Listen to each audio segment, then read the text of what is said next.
എന്തൊരു കൊലപാതകം ഇവർ പറയുന്നത്. നമുക്ക് എനിക്ക് രക്ഷിക്കാൻ പറ്റിയില്ല. എൻ്റെ പോലെ കാര്യം കൊണ്ട് എനിക്ക് വേഗം നടക്കാൻ പറ്റില്ല.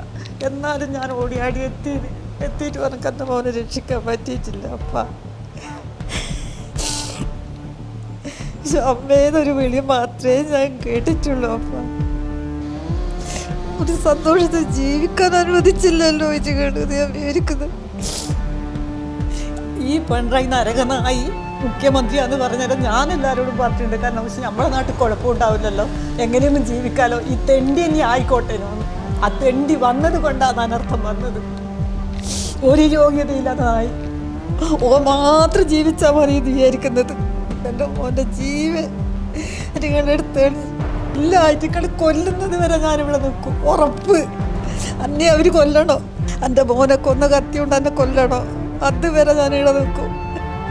ഇനിയും 10 കൊല്ലം തന്നെ വരട്ടെ. എന്നിട്ട് നമ്മളെ പിണറായി നാട്ടിൽ നമ്മുടെ കേരളം ഫുള്ളും നശിക്കട്ടെ. എൻ്റെ വീട്ടിൽ വന്ന് ഭക്ഷണം കഴിച്ചോളെ ഈ പിണറായി വിജയൻ. അങ്ങനത്തെ ഓൻ ഒരു നന്ദി ഉണ്ടെങ്കിൽ എൻ്റെ ഈ കുടുംബത്തിന് കഴിക്കുക. അങ്ങനത്തെ സഹാക്കന്മാരോട് ചോദിച്ചു എൻ്റെ വീട്ടിൽ ഒരു ഉരുള ചോറ് തിന്നാത്ത ഏത് നായികളെ ഈ ഭാഗത്തുള്ളതെന്ന്.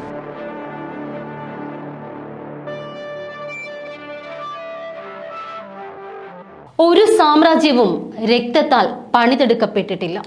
ഒരു ജീവിതവും മറ്റൊരാളുടെ മരണം കൊണ്ട് നേടിയിട്ടുമില്ല. നൂറ്റാണ്ടുകൾക്ക് മുമ്പ് ഷേക്സ്പിയർ കിങ് ജോണിൽ എഴുതിയ വരികളാണിവ. എന്നാൽ ഇവിടെ പിണറായി വിജയൻ എന്ന നമ്മുടെ മുഖ്യമന്ത്രി തന്റെ സാമ്രാജ്യം കെട്ടിപ്പടുത്തതും കിരീടം വെക്കാത്ത രാജാവായി ഇന്ന് വാഴുന്നതും അനേകം നിരപരാധികളുടെ രക്തത്തിൽ ചവിട്ടി തന്നെയാണ്. കൊന്നും കൊല വിളിച്ചും നേടിയെടുത്തതാണ് ഇന്ന് കാണുന്ന ആഡംബരങ്ങളെല്ലാം തന്നെ. അവിടെ അനാഥരാക്കപ്പെട്ടവരുടെ ജീവിതങ്ങളിലൂടെ ക്രൈം നടത്തിയ യാത്രയിൽ അടുത്തതായി ഞങ്ങൾ ചെന്നെത്തിയത് രമിത്തിന്റെ വീട്ടിലേക്കാണ്. CPM പ്രവർത്തകന്റെ മരണത്തിന് പകരമായി രമിത് എന്ന ചെറുപ്പക്കാരന്റെ നെഞ്ചിൽ കത്തി കുത്തിയിറക്കിയപ്പോൾ അനാഥമാക്കപ്പെട്ടത് ഒരമ്മയുടെ ആയുസിന്റെ മുഴുവൻ സ്വപ്നങ്ങളും പ്രതീക്ഷകളുമായിരുന്നു. ഓടിക്കൊണ്ടിരിക്കുന്ന ബസ്സിൽ വെച്ച് പിന്നിലൂടെ കഴുത്തറുത്ത CPM പ്രവർത്തകർ കൊല ചെയ്ത ബസ് ഡ്രൈവർ ഉത്തമന്റെ മകനായിരുന്നു രമിത്. അച്ഛന്റെ മരണശേഷം അമ്മയെയും കുഞ്ഞു പെങ്ങളെയും പോറ്റാൻ രാപ്പകലില്ലാതെ കഷ്ടപ്പെട്ട ആ പൊന്നുമകൻ ആ നാട്ടുകാർക്ക് എല്ലാവർക്കും പ്രിയപ്പെട്ടവനായിരുന്നു. പൂർണ്ണ ഗർഭിണിയായ സഹോദരിയുമായി ഡോക്ടറെ കണ്ട് മടങ്ങി വന്ന രമിത് അവൾക്കായി മരുന്ന് വാങ്ങാൻ ഇറങ്ങുമ്പോഴാണ് അമ്മയുടെയും പെങ്ങളുടെയും മുന്നിലിട്ട് വെട്ടി നുറുക്കിയത്. സ്വന്തം മകൻ പിടഞ്ഞു തീരുമ്പോൾ അലമുറയിട്ട് കരഞ്ഞ ആ അമ്മയുടെ ശബ്ദം തൊട്ടയൽപക്കത്തെ വീട്ടിലെ മട്ടുപ്പാവിലിരുന്ന് ആസ്വദിച്ച മുഖ്യമന്ത്രി പിണറായി വിജയൻ ഇന്ന് വരേക്കും ആ വഴിക്കൊന്ന് തിരിഞ്ഞു പോലും നോക്കിയിട്ടില്ല. പിതാവിനെയും മകനെയും കൊന്ന കത്തി കൊണ്ട് തന്നെ എന്നെയും കൊല്ലടോ വിജയ എന്ന് നെഞ്ചു പൊട്ടി പറയുന്ന ആ അമ്മയുടെ ശാപവാക്കുകൾ പിണറായി കെട്ടിപ്പടുത്ത സാമ്രാജ്യം മുച്ചൂടും തകർക്കുമെന്ന് ഉറപ്പാണ്. കുട്ടികളായിരുന്നു രമിത്, കുട്ടിയായിരുന്നു. 10 വയസ്സും 11 വയസ്സും. എൻ്റെ മോന് രമിത്താണ് മൂത്താള്. ഒരു വയസ്സിൻ്റെ വ്യത്യാസം മോക്ക് 10 വയസ്സ്. അവർ RCMS സ്കൂൾ പഠിക്കുന്നതാണ്. അതുകൊണ്ട് നമ്മൾ ഇവിടെയും അച്ഛൻ എൻ്റെ ഭർത്താവ് ബസ്സിലാണ്. ബസ് ഓടുന്ന സമയത്ത് തന്നെയാണ് ബസ് ഡ്രൈവറായിരുന്നു. ബസ് ഓടിക്കുന്ന സമയത്താണ് പുറകെ കൂടി വന്നിട്ടാണ് ഞാൻ കേട്ടത്. കഴുത്തിറക്കുമായിരുന്നു എന്നാണ് നമ്മൾ കഴുത്തിറക്കുമെന്നാണ് കേട്ടത്. കാരണം അതിനകത്തുള്ള ആളെല്ലാം പോയി കളഞ്ഞു, ഭീഷണിപ്പെടുത്തി പോയി കളഞ്ഞു. ഈ ഓടുന്ന വാഹനത്തിലാണ് അയാൾ ഡ്രൈവർ സീറ്റിൽ തന്നെയാണ്. ആ ഓടുന്ന വാഹനത്തിൽ തന്നെയാണ് ഉണ്ടായത്. പിന്നെ അതങ്ങനെ ആയപ്പോൾ നമ്മൾ പിന്നെ ഇവിടെ തന്നെ സ്ഥിരമായി കണ്ടു. ഇത് എൻ്റെ തറവാട് വീടാണ്. ഇതെല്ലാം അപ്പുറത്തെ നമ്മളെടുത്ത വീടാണ്. എൻ്റെ ഭർത്താവ് മരിക്കുമ്പോൾ ഈ വീട്ടിൽ തറ കെട്ടിയിട്ടേ ഉണ്ടായിട്ടുണ്ട് ഇവിടെ നിൽക്കാന്ന് വെച്ചിട്ട്. ഇത് പിന്നതിന് ശേഷം നമ്മൾ പിന്നെ കുറേ കാലം തറവാട്ടിലേക്ക് എല്ലാവരും കൂടെ തന്നെ വന്നു. അന്നിത് കേസായില്ലായിരുന്നോ? കേസുണ്ടായിരുന്നു. അന്ന് ശരിക്കും പ്രതികളായിട്ട് പിടിക്കപ്പെട്ടവരാരൊക്കെയായിരുന്നു? അവരുടെ ശരിക്കും അതിനെപ്പറ്റി എനിക്കറിയില്ല. ആ കേസ് ഇപ്പം എന്തായി? ആരെങ്കിലും ശിക്ഷിക്കപ്പെട്ടോ? അതില്ല, വെറുതെ തള്ളി. കേസ് പിണറായി വിജയനല്ലേ ആള്. പിണറായി വിജയനും ഒരു തോത്രക്കൈയുള്ളൊരു ജയരാജനില്ല. എനിക്ക് ശരിക്കും എൻ്റെ ഇനീഷ്യൽ എനിക്കറിയില്ല. അയാൾക്കെല്ലാം പറഞ്ഞിട്ടില്ല, എനിക്കറിയില്ല. അയാളെല്ലാം ഇതിൻ്റെ ആള്. അവരെല്ലാം കൂടിയായപ്പോൾ വെറുതെ തള്ളി. പിന്നെ മുന്നിൽ ചെയ്യാൻ ആരുമില്ല. പിണറായി വിജയനാണ് കൊന്നതെന്ന് ഇത്ര ഉറപ്പുണ്ടായിട്ടും ഈ കേസ് തള്ളിപ്പോവായിരുന്നു. തള്ളിപ്പോവല്ലേ ചെയ്തിരുന്നു.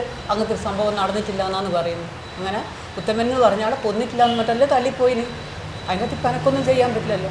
പട്ടാപ്പകൽ ഓടുന്ന വണ്ടിയിൽ വെച്ച് ഓടുന്ന വണ്ടിയിൽ വെച്ചിട്ടാണ് പിന്നെ കീഴൂര് വെച്ചിട്ട് കഴുത്തെടുത്ത് കൊന്നിട്ടും അങ്ങനെ ഒരാളെ കൊന്നിട്ടില്ല എന്ന് പറഞ്ഞിട്ടാണ് തല്ലിയത് ആ കേസ്.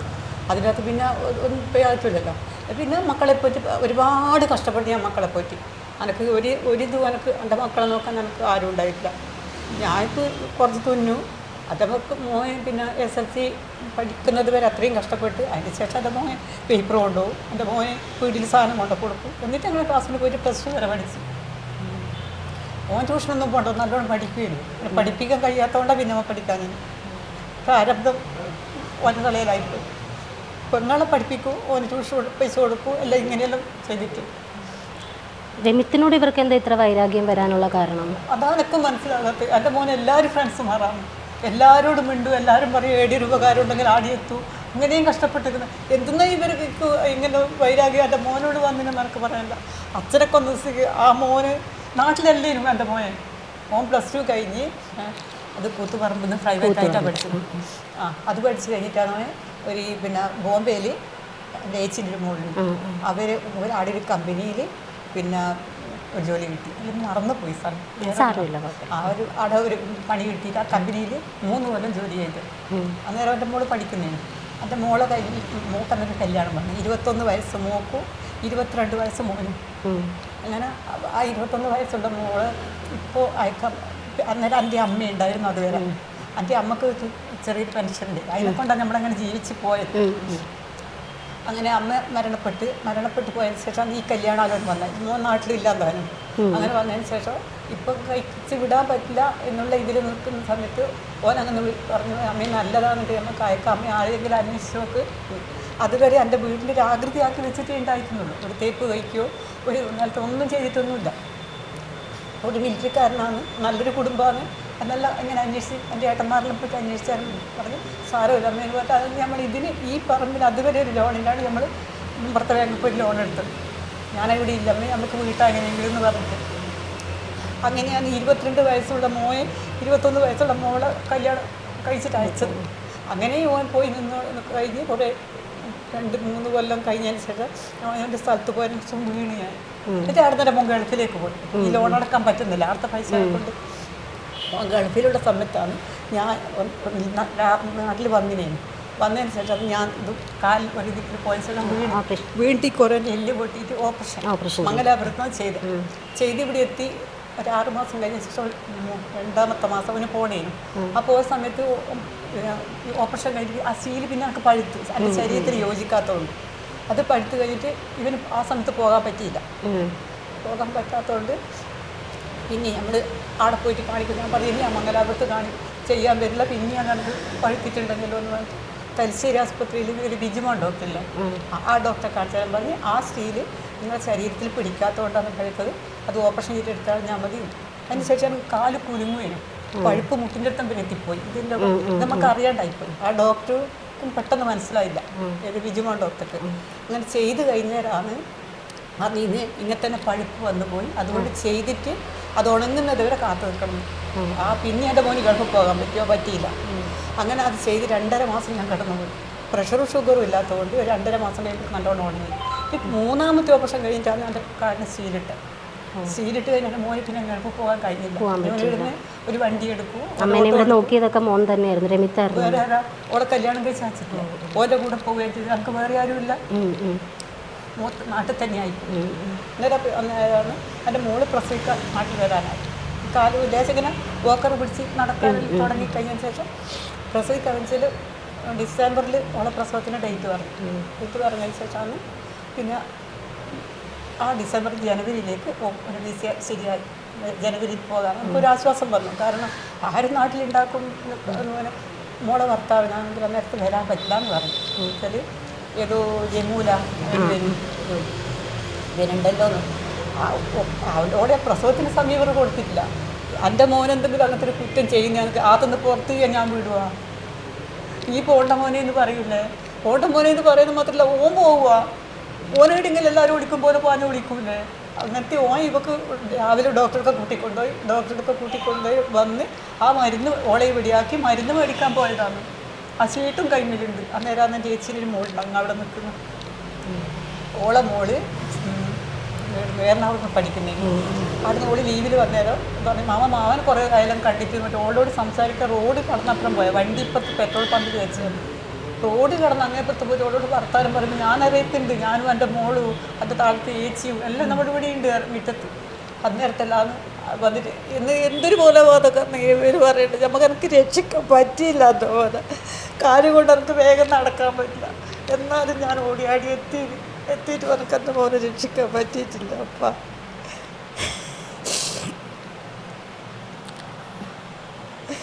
അമ്മേന്നൊരു വിളി മാത്രമേ ഞാൻ കേട്ടിട്ടുള്ളൂ. അപ്പ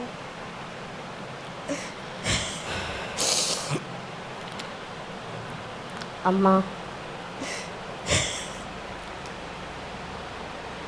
അമ്മ ഒരു സന്തോഷത്തിൽ ജീവിക്കാൻ അനുവദിച്ചില്ലല്ലോ ഇത് കേട്ടു ഞാൻ വിവരിക്കുന്നു.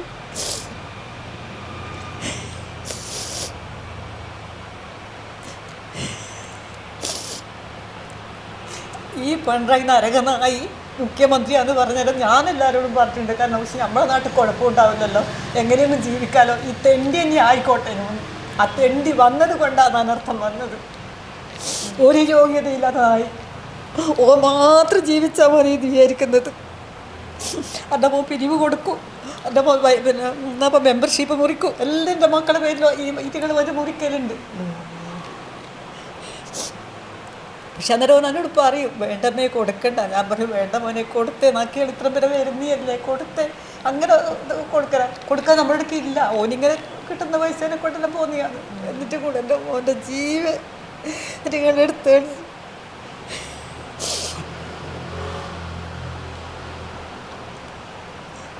എന്തിനു വേണ്ടിയിട്ട് ഞാൻ അന്നേരേ ചോദിക്കുന്നു, എന്തിനു വേണ്ടിയിട്ട്? എനക്കൊരർക്ക് വെള്ളം തരുന്നേനോ? ഇന്നീ ഒറ്റക്ക് നിൽക്കേണ്ടി വരുന്നില്ലേ? ഇല്ല, ഇതിക്കളി കൊല്ലുന്നത് വരെ ഞാനിവിടെ നിൽക്കും, ഉറപ്പ്. അന്നേ അവർ കൊല്ലണോ? എൻ്റെ മോനെ കൊന്ന കത്തി കൊണ്ട് എന്നെ കൊല്ലണോ? അതുവരെ ഞാനിവിടെ നിൽക്കും. ഞാൻ ആദ്യം മോനക്കുന്നില്ല, ഞാൻ അറിയാൻ തിങ്കിക്കുന്നുണ്ട്, ഞാൻ മിറ്റത്തും ചെയ്യുന്നുണ്ട്. കാണണമല്ലോ, ഇതിലോട്ട് പോകുന്നുണ്ടല്ലോ നിങ്ങൾ, അവരെന്നെ കാണണ്ടേ? എന്നാലല്ലേ അവരെന്നെ കൊല്ലാൻ വരൂ. അവരെന്നെ എന്നെ കൊല്ലണോ? എന്നിട്ട് ആർത്തി മാറട്ടെ ഓന്.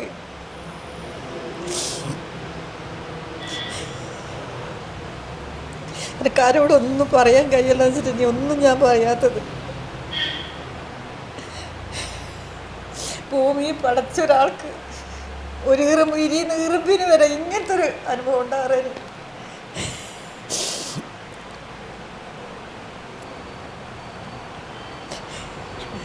വിശക്കുന്നെന്ന് പറയുമ്പോൾ ഏത് നാട്ടിലാണെങ്കിലും വിശക്കുന്നെന്ന് പറയുമ്പോൾ എനിക്ക് ഇപ്പം ഞാൻ കുടിച്ചാലെന്ത്, ഞാൻ തിന്നാലെന്ത്, ഞാൻ എണീച്ചാലെന്ത്, ആരും ചോദിക്കാനുണ്ട് എനിക്ക്? അല്ല പറ, കുറേ എണ്ണം വേറെ ഉണ്ടെങ്കിൽ സാരമില്ല. പെൺകുട്ടികളെ എനിക്ക് ഇവിടെ തന്നെ പിടിച്ചു വെക്കാൻ പറ്റും. അവരെ കല്യാണം കഴിച്ചേക്കുന്നത് അവർക്ക് സുഖമായി ജീവിക്കാനല്ലേ? ഓ പറഞ്ഞ പോലെ അല്ലാണ്ട് നിൽക്കാൻ പറ്റുമോ? നമുക്ക് ശാഠ്യം പിടിക്കാൻ പറ്റുമോ? അതിൻ്റെ അടുത്ത് നിൽക്കുമോളെ നമുക്ക് പറയാൻ പറ്റുമോ? അവളെ മനസ്സിലുണ്ടാവും അമ്മ എന്തൊക്കെ നിൽക്കണം എന്ന്. പക്ഷെ അങ്ങനെ അപ്പോൾ അവർ സമ്മതിക്കുക. അമ്മയുടെ ഇപ്പോഴത്തെ കാര്യങ്ങളൊക്കെ അപ്പം എങ്ങനെയാണ് നടക്കുന്നത്? എനിക്ക് കൈനേരം ഞാൻ വെക്കും, ഞാൻ കുടിക്കും, അതാണ്. അല്ല പെൻഷനോ കാര്യങ്ങളോ എന്തെങ്കിലും ഉണ്ടോ അപ്പം അമ്മയ്ക്ക്? ഞാനക്ക് അതുണ്ടോ തരുന്നു 7 മാസമായില്ല തരാത്ത. ഒരു മാസത്തെ സെപ്റ്റംബറിൽ 1 മാസത്തെ പെൻഷൻ അതെന്തൊന്നുമില്ല. എനിക്ക് പിന്നെ വിധവ പെൻഷൻ ഇവർ കുത്തിച്ചാടുന്നു. ഇതിന് മുമ്പിട്ട് മേടിക്കലുണ്ടേനില്ല. ക്ഷേമനിധി പെൻഷൻ ഞാൻ തുന്നലുണ്ട്, അതിന് ക്ഷേമനിധിക്കുണ്ട്, ആ പെൻഷനാണ് ഇനിയുണ്ട്. നമുക്ക് 6 മാസത്തെ ഇപ്പം സെപ്റ്റംബറിൽ ഇപ്പോൾ 1 മാസത്തെ കിട്ടി. അപ്പോൾ ഈ ഒരു പെൻഷൻ കൊണ്ട് മാത്രം നമ്മൾ മുന്നോട്ട് പോകുന്ന ആൾക്കാർക്ക് ഈ 6 മാസമായിട്ട് അമ്മയ്ക്ക് അപ്പം അതുപോലും കിട്ടുന്നില്ല. ഇല്ല, പെൻഷനും കിട്ടുന്നില്ല. അപ്പോൾ ഈ അമ്മയുടെ നിത്യ ചെലവുകൾ മുന്നോട്ട് പോകാനപ്പോൾ അമ്മ എന്താ ചെയ്യുന്നത്?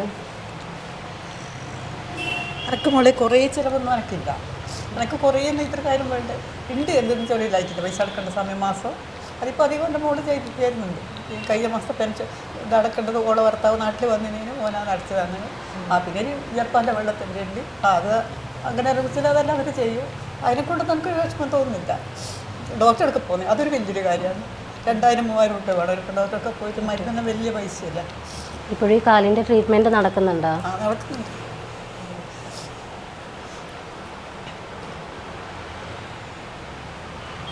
കാലിൻ്റെ ഇവിടുത്തെ ആ സ്റ്റീലിൻ്റെ അത് തയ്യെന്ന് കൂടെ ജീവിക്കുമ്പോൾ ആ തയ്യെന്ന് ഒരു 20 കൊല്ലത്തെ അവധിയാണ് ഡോക്ടർ പറഞ്ഞത്. ഇപ്പം തന്നെ 10 കൊല്ലം ആകാനായിപ്പോയി. അതങ്ങനെ പിന്നെ അതിന് എടുക്കുമ്പോൾ കാലിന് ഈ നരവിൻ്റെ തകരാറുണ്ട്. അത് പിന്നെ ഒരു തവണ ഇങ്ങനെ പഴുത്ത് നാശമായിപ്പോയി. കാലിൻ്റെ അത്ര വരെ പഴുപ്പ് വന്നുപോയി.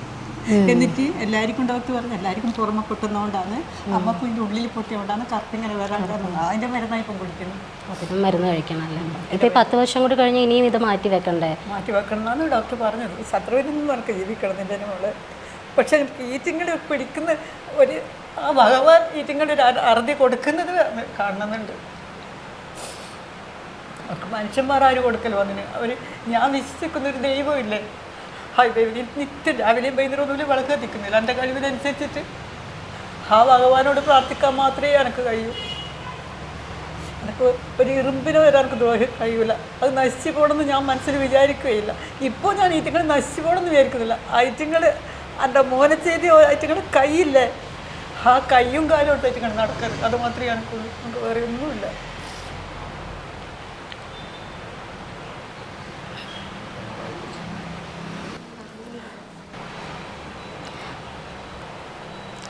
ഈ രമിത്ത് മരിച്ചു കഴിഞ്ഞിട്ട്, രമിത്തിനെ കൊന്നു കഴിഞ്ഞിട്ടുള്ള ദിവസം പോലും രമിത്തിൻ്റെ മൃതശരീരത്തോട് പോലും പക വെച്ചുകൊണ്ട് ഇവിടെ കടകളൊക്കെ അടച്ച് നമ്മളുടെ രമിത്തിന് ഇഷ്ടമുള്ളവർ വരാൻ പോലും സമ്മതിച്ചില്ല. ഒന്ന് പ്രതിഷേധിക്കാൻ പോലും സമ്മതിക്കാണ്ട് കടകളൊക്കെ തുറപ്പിച്ചു എന്ന് പറഞ്ഞു. വലിച്ചുകൊണ്ട് വന്നിട്ട് നമ്മളുടെ കടകളൊക്കെ തുറപ്പിച്ചു. ഇന്ന് തുറന്നില്ലെങ്കിൽ നാളെ മുതൽ തുറക്കണ്ടെന്ന് പറഞ്ഞിട്ട് വരാൻ പോലും സമ്മതിക്കാണ്ട് കടകളൊക്കെ തുറപ്പിച്ചു എന്ന് പറഞ്ഞു. കുറേ ദിവസം കഴിഞ്ഞതിന് ശേഷം ഞാനും അത് അറിയുന്നു.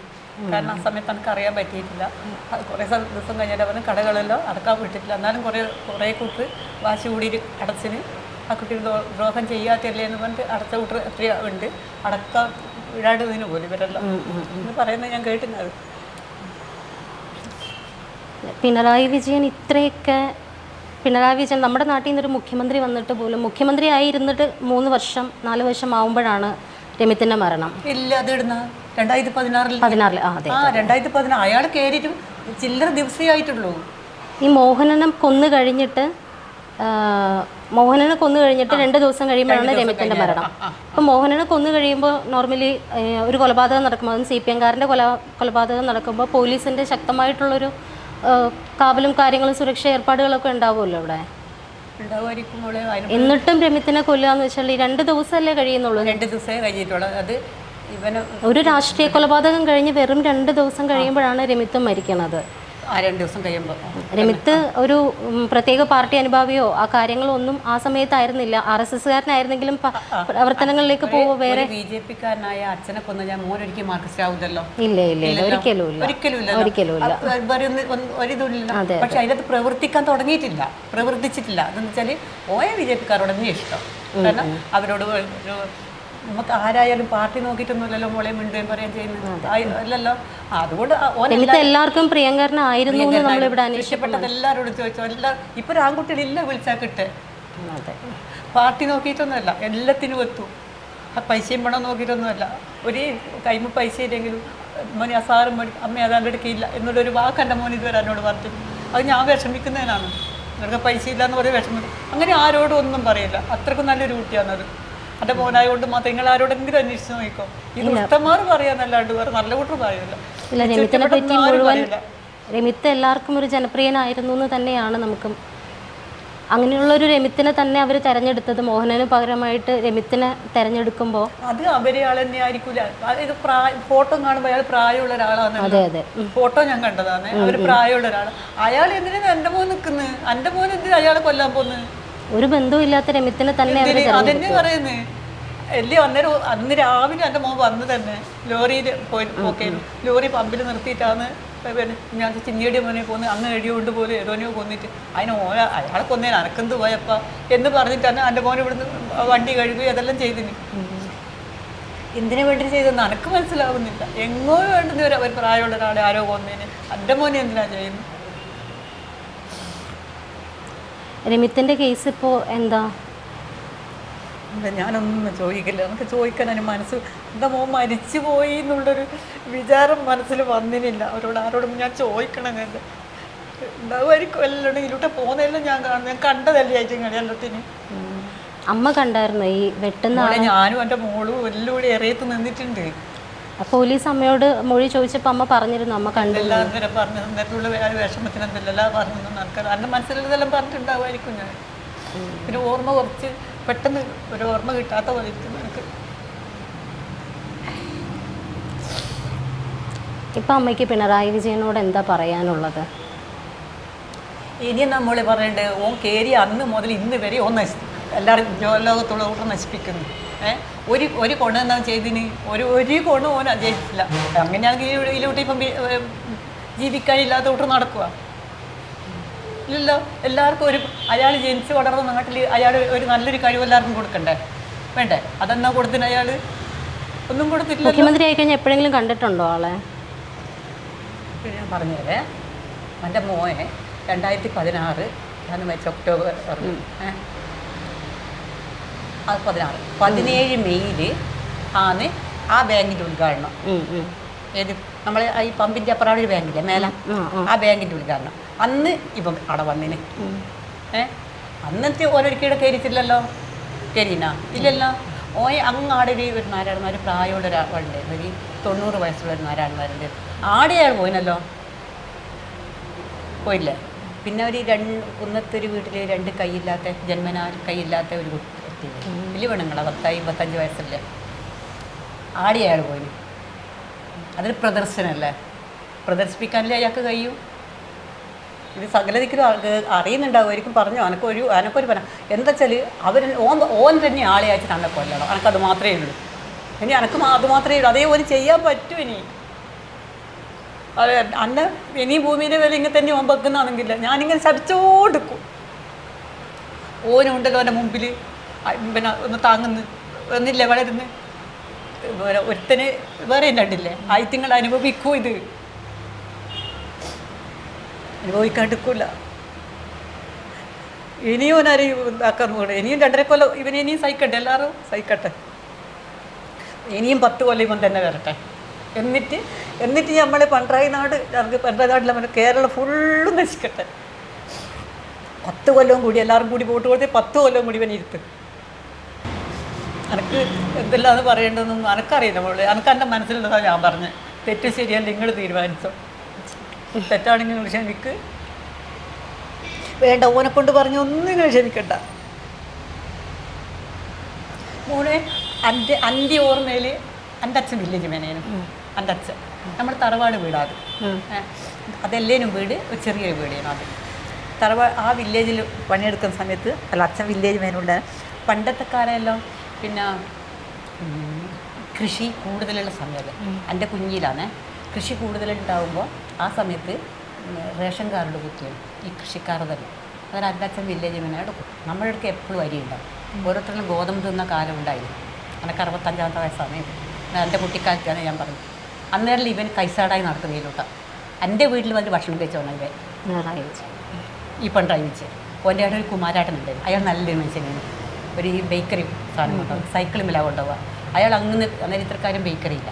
അങ്ങനെ അയാൾ വെല്ലടിക്കുന്ന സമയത്ത് നമ്മൾ ഓടിപ്പോയിട്ട് അയാൾക്ക് തന്നെ മേടിക്കുക. പൈസ കൊടുത്താൽ കിട്ടും. പക്ഷേ അയാൾ കുട്ടികളോടെല്ലാം പെരുമാറ്റമൊന്നുമില്ല. ഇവൻ അന്നേരം മൂഷിക്കണം. ഇത് എൻ്റെ ചേച്ചീൻ്റെ എല്ലാം കൂടെ പഠിച്ചു RCMല സ്കൂൾ. ആ പ്രാവശ്യം 8ാം ക്ലാസ് വരെ ഉണ്ടായിരുന്നു RCMല. ഇപ്പം 7ാം ക്ലാസ് വരെ കൊല്ലണക്ക് ഓർമ്മയില്ല. ആ സമയത്ത് അങ്ങനത്തെ ഓൻ ഒരു നന്ദി ഉണ്ടെങ്കിൽ എൻ്റെ ഈ കുടുംബത്തിന് ഇത് കളിക്കുക. ഉള്ള സഹാക്കന്മാരോട് ചോദിക്കും, ഒരു വേലായുധനുണ്ട് അങ്ങനത്തെ സഹാക്കന്മാരോട് ചോദിച്ചോക്ക്. എൻ്റെ വീട്ടിൽ ഒരു ഉരുള ചോറ് തിന്നാത്ത ഏത് നായികളെ ഈ ഭാഗത്തുള്ളതെന്ന്. അതേ ചെറുതിലേ ഓൻ അറിയാമെന്ന് പറയുമോ അമ്മേ? കഷ്ടപ്പെടാൻ ആരോട് പറയാൻ പാടില്ല അമ്മേ. നമ്മൾ കഞ്ഞി വെച്ചിട്ടില്ലെങ്കിൽ ആരോട് ആദ്യം ഓനാ ചെറുതിലേ അറിയാം. അത്ര വിവരമുള്ളൊരു കുട്ടി. അപ്പോൾ നല്ല പക്വതയുള്ളൊരു മോനായിരുന്നു ഉണ്ടത്. ഇപ്പോൾ ഒരു ഡോക്ടർക്ക് പോകണമെങ്കിൽ വരാം. ഞാൻ ഏതെങ്കിലും കുട്ടികൾക്ക് വരും. അതനുസരിച്ച് ഡോക്ടർക്ക് അങ്ങനെ പറയേണ്ടതായിട്ട് എൻ്റെ മോനുണ്ടെങ്കിൽ അങ്ങനെ ഞാൻ പോണേനുവാ. അത്ര ആണ്ട് കഷ്ടപ്പെട്ട് ജീവിച്ചതാണ്. ഒരാളെ ഒന്നിനും പോവാണ്ട് കഷ്ടപ്പെട്ടിട്ട്